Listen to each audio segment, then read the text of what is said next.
सभी को जय यीशु ख्रिस्त में। मेरे प्रिय भाई और बहनों, जब कोई हमें शारीरिक दुख या मानसिक पीड़ा देता है तो हम कितने दुखी हो जाते हैं, उदास हो जाते हैं, रूठ जाते हैं तथा उनके लिए अपने हृदय को बंद कर देते हैं। हमारे मोबाइल से उनका नंबर को हटा देते हैं, उन्हें ब्लॉक कर देते हैं। लेकिन प्रभु यीशु हमसे अलग है, भिन्न है। प्रभु यीशु अपने अंतिम भोज के समय, अपने दुख भोग के एक दिन पहले अपने शिष्य से यह कहा, लो और खाओ, ये मेरा शरीर है। लो और खाओ, ये मेरा शरीर है। प्रभु यीशु अपने आप को हमें खाने के लिए दे दिया। यूहन्ना के सुसमाचार अध्याय 6 उसके अनुवाद के 53 और 54 में उसने कहा, यदि मेरा मांस नहीं खाओगे और मेरा रक्त नहीं पियोगे तो तुम्हें जीवन प्राप्त नहीं होगा। जो मेरा मांस खाता और मेरा रक्त पीता है उसे अनंत जीवन प्राप्त है। लेकिन यह बात लोगों को समझ में नहीं आया। उनमें से अधिकांश लोगों ने प्रभु यीशु की यह नई शिक्षा सुनकर उनका साथ छोड़ दिया। मेरे प्रिय भाई और बहनों, प्रभु यीशु का कथन आज भी मानव को कठिन और असंभव लगता है। प्रभु यीशु के आदर्श, उनके शिक्षाएं, उनके सिद्धांतों की प्रशंसा करने वाले कोई अधिक है, लेकिन प्रभु यीशु को खाने वाले बहुत ही कम है।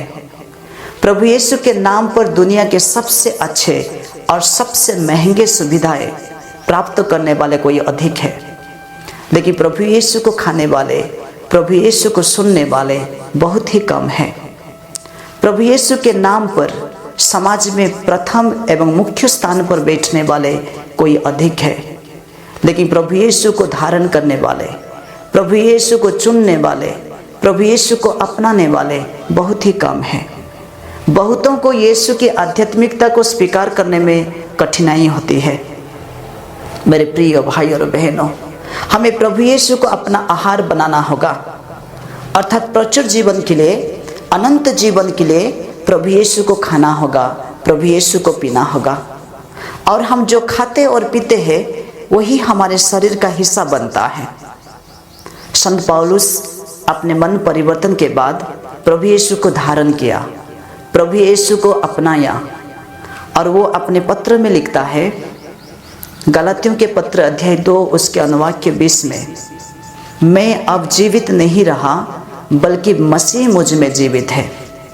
देखिए, प्रभु यीशु को खाने के बाद, प्रभु यीशु को धारण करने के बाद उसे एक नया जीवन मिला, अपने जीवन के प्रति एक नई दृष्टिकोण मिला। मेरे प्रिय भाई और बहनों, प्रभु यीशु का मांस और रक्त हमारे जीवन को नया बना देता है। हम में नवजीवन का संचार होता है, वो हमारे जीवन के हर पहलू में समा जाता है। परम प्रसाद में विराजमान प्रभु यीशु हमारे जीवन को अर्थपूर्ण एवं परिपूर्ण बनाता है, और सच में यह जीवन का आध्यात्मिक अनंत स्रोत है।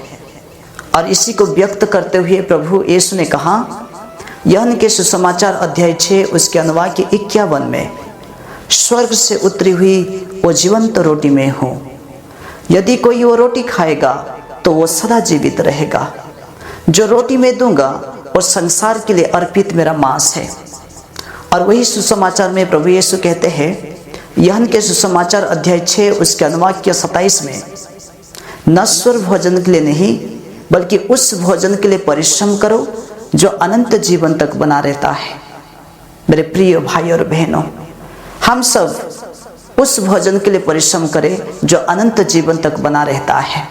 हम प्रभु यीशु को अपनाएं, हम प्रभु यीशु को खाएं, और जितना हम प्रभु यीशु को खाएंगे, जितना प्रभु यीशु को अपनाएंगे, उतना ही हम यीशुमय बनेंगे और यीशु के संपूर्ण व्यक्तित्व को हमारे जीवन में धारण करेंगे।